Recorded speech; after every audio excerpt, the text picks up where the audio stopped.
BJP ಬಣಬಡಿದಾಟದ ಸುದ್ದಿಯನ್ನು ನೋಡಿದ್ರೆ ಈ ಬಣಬಡಿದಾಟಕ್ಕೆ ಬ್ರೇಕ್ ಹಾಕುವ ತಾಕತ್ತು ಯಾರಿಗಾದರೂ ಇದ್ದರೆ ಅದು ಮೋದಿ ಅಮಿತ್ ಶಾ ಅವರಿಗೆ ಮಾತ್ರ. ಅವರು ಮಾತ್ರ ಇದಕ್ಕೊಂದು ದಿ ಎಂಡ್ ಅಂತ ಕಾಣಿಸಬಹುದು.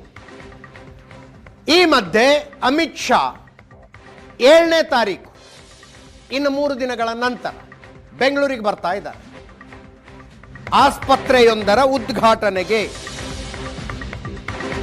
ಕುಂದಲಹಳ್ಳಿ ಗೇಟ್ನಲ್ಲಿ ವಿಶ್ವೇಶ್ವರ ತೀರ್ಥ ಸೇವಾಶ್ರಮ ಮತ್ತು ಆಸ್ಪತ್ರೆ ಉದ್ಘಾಟನೆಗೆ ಅಮಿತ್ ಶಾ ಬರ್ತಾ ಇದ್ದಾರೆ.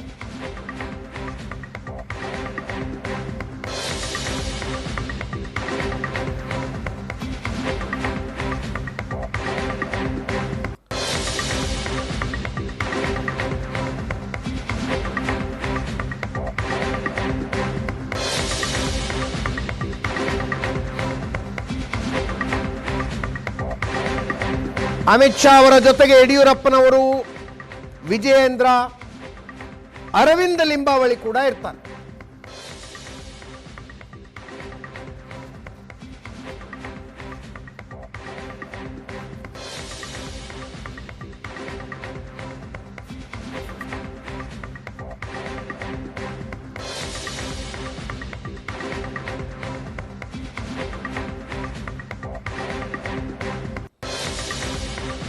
ಈ ಸಂದರ್ಭದಲ್ಲಿ ಬಣಬಡಿದಾಟಕ್ಕೆ ಬ್ರೇಕ್ ಹಾಕ್ತಾರಾ ಅನ್ನುವ ಪ್ರಶ್ನೆಗಳೆಲ್ಲ ಅಷ್ಟು ಬೇಗ ಬ್ರೇಕ್ ಬೀಳುವಂಥದ್ದಲ್ಲ. ಇದು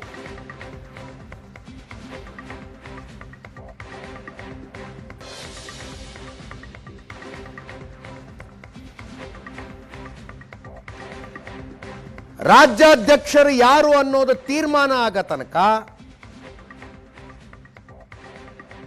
ಬಣಬಡಿದಾಟ ನೆಕ್ಸ್ಟ್ ಲೆವೆಲ್ಗೆ ಹೋಗೋದಿಲ್ಲ.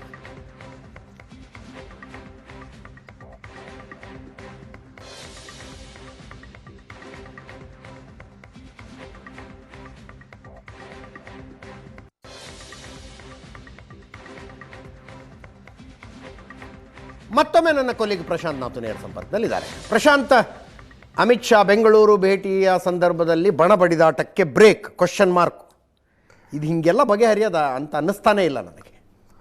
ಅಜಿತ್, ಬಗೆಹರಿಸಲೇಬೇಕಿದ್ರೆ ದಿಲ್ಲಿಗೂ ಇಬ್ಬರನ್ನೂ ಕರೆಸ್ಕೊಂಡು ಅಮಿತ್ ಶಾ ಅವರು ಒಂದು ದಿನದ 3-4 ಗಂಟೆಗಳ ಕಾಲ ಅಪ್ಲಿಕೇಶನ್ ಆಫ್ ಮೈಂಡ್ ಮಾಡಿದರೂ ಕೂಡ ಈ ಸಮಸ್ಯೆ ಬಗೆಹರಿಬೋದೇನೋ. ಅದು ಮತ್ತು ಯಾವುದೇ ಹೈಕಮಾಂಡ್ನ ನಾಯಕರು ತಮ್ಮ ಈ ಜಗಳ ಬಗೆಹರಿಸೋದನ್ನು ದಿಲ್ಲಿಯಲ್ಲಿ ಕುಳಿತುಕೊಂಡು ಮಾಡ್ತಾರೆ ಹೊರತು ನಿಮ್ಮ ಇಲ್ಲಿಗೆ ಬಂದು ಮಾಡೋದಿಲ್ಲ. ಅವ್ರು ಬೆಂಗಳೂರಿಗೆ ಬಂದು ಕುಳಿತುಕೊಂಡು ನೀವು ಯಾಕೆ ಹಂಗೆ ಮಾಡಿದ್ರಿ, ನೀವು ಯಾಕೆ, ಚುನಾವಣೆ ಸಂದರ್ಭದಲ್ಲಿ ಬೇರೆ, ಚುನಾವಣೆ ಸಂದರ್ಭದಲ್ಲಿ ಫೈರ್ ಫೈಟಿಂಗ್ ಏನಿರುತ್ತೆ ಅದು ಕೊನೆಯ ಕ್ಷಣದ ಫೈರ್ ಫೈಟಿಂಗ್ ಇರುತ್ತೆ, ಅದನ್ನು ಇಲ್ಲಿ ಬಂದು ಕುಳಿತುಕೊಂಡು ಮಾಡೋದು ಬೇರೆ.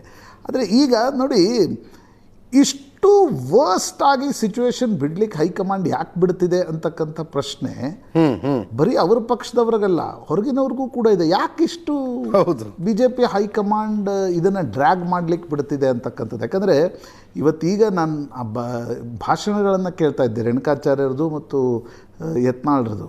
ನಾಯಿ, ನರಿ, ಹಂದಿ ಇವರೆಲ್ಲರೂ ಬಂದು ಹೋಗ್ತದೆ, ಪ್ರಾಣಿಗಳನ್ನು ಕೂಡ ಸೇರಿಸ್ಕೊಂಡು ಈ ಜಗಳ ನಡೀತಾ ಇದೆ.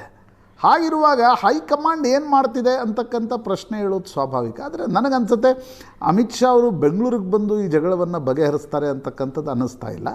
ಆದರೆ ಹೈಕಮಾಂಡ್ ಈಗ ನೋಡಿ, ಯತ್ನಾಳ್ರಿಗೆ ನೋಟಿಸ್ ಕೊಡ್ತು, ನೋಟಿಸ್ ಆದ್ಮೇಲೆ ಫಾಲೋ ಅಪ್ ಆ್ಯಕ್ಷನ್ ಏನು? ಅವ್ರು ಹೇಳಿದ್ರಲ್ಲ 11 ಪೇಜಿನ ರಿಪ್ಲೈ ಕೊಟ್ಟಿದ್ದೀನಿ, ಅವ್ರು ಮತ್ತೇನು ಕೇಳಿಲ್ಲ ಅಂದ್ರೆ ನನ್ನ ಉತ್ತರ ಅವ್ರಿಗೆ ಸಮಾಧಾನ ತಂದಿದೆ ಅಂತ ಅರ್ಥ. ಅವ್ರು ರಿಪ್ಲೈ ಕೊಟ್ಟರು, ಹೈಕಮಾಂಡ್ ಮತ್ತೆ ಸುಮ್ಮನಾಯಿತು. ಹೌದು.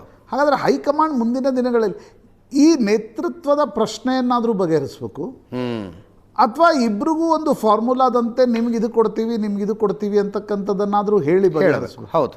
ಐದರ್ A or B ಅನ್ನಾದರೂ ಚೂಸ್ ಮಾಡಬೇಕಾಗತ್ತೆ, ಅಥವಾ ಇಲ್ಲಪ್ಪ ನಮ್ಗೆ A ಇಲ್ಲಿ ಬೇಕು, B ಅಲ್ಲಿ ಬೇಕು ಅಂತಕ್ಕಂಥದ್ದನ್ನು ಹೈಕಮಾಂಡ್ ನಿರ್ಧಾರ ಮಾಡಬೇಕಾಗತ್ತೆ.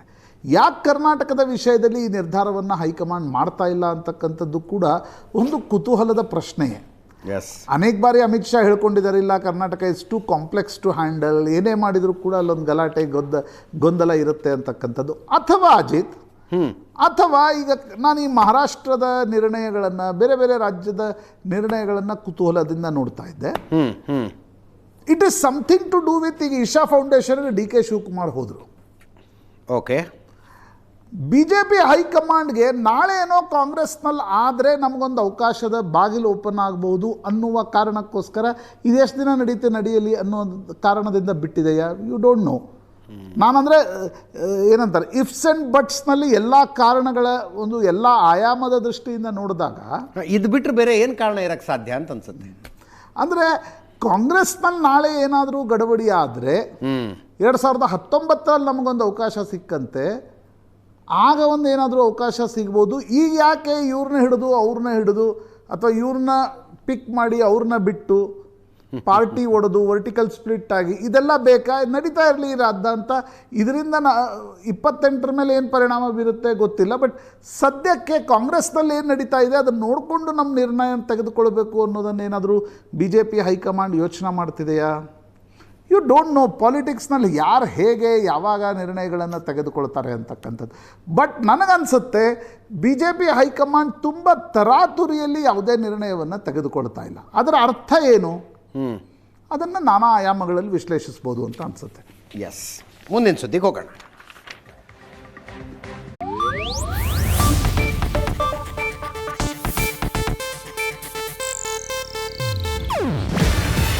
ಇದು ಏಷ್ಯಾನೆಟ್ ನ್ಯೂಸ್ ನೆಟ್ವರ್ಕ್ ಪ್ರಸ್ತುತಿ. ನೀವು ನೋಡ್ತಿದ್ದೀರಾ ಏಷ್ಯಾನೆಟ್ ಸುವರ್ಣ ನ್ಯೂಸ್.